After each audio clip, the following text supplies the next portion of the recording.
क्या आपने कभी ग्रैंडफादर पैराडॉक्स के बारे में सुना है?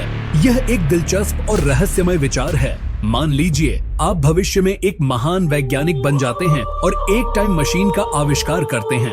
अब आप सोचते हैं कि क्यों ना भूतकाल में जाकर अपने दादाजी के बचपन को देखा जाए और उस समय के माहौल का आनंद लिया जाए। आप अपनी टाइम मशीन के साथ उस समय में पहुंचते हैं जब आपके दादाजी बच्चे थे।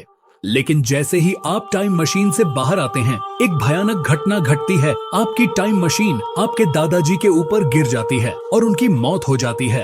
अगर आपके दादाजी बचपन में ही गुजर गए तो इसका मतलब है कि वह कभी बड़े नहीं होंगे, शादी नहीं करेंगे और आपके पेरेंट्स का जन्म भी नहीं होगा। अगर आपके पेरेंट्स का अस्तित्व नहीं होगा तो जाहिर है कि आप भी पैदा नहीं होंगे। लेकिन अगर आप कभी पैदा ही नहीं होंगे तो आप भूतकाल में जाकर अपने दादाजी को कैसे मार सकते हैं? यही वह विरोधाभास है जिसे ग्रैंडफादर पैराडॉक्स कहा जाता है।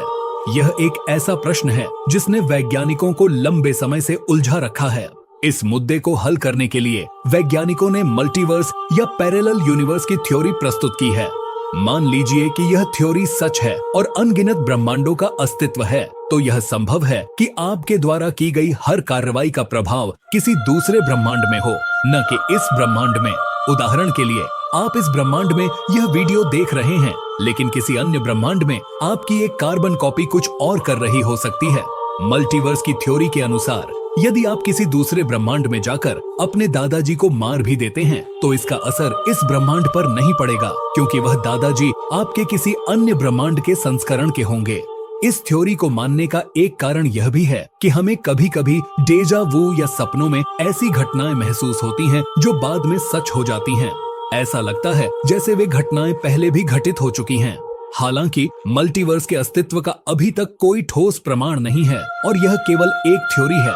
लेकिन अगर यह थ्योरी सही साबित होती है तो ग्रैंडफादर पैराडॉक्स जैसी समस्याओं का हल मिल सकता है।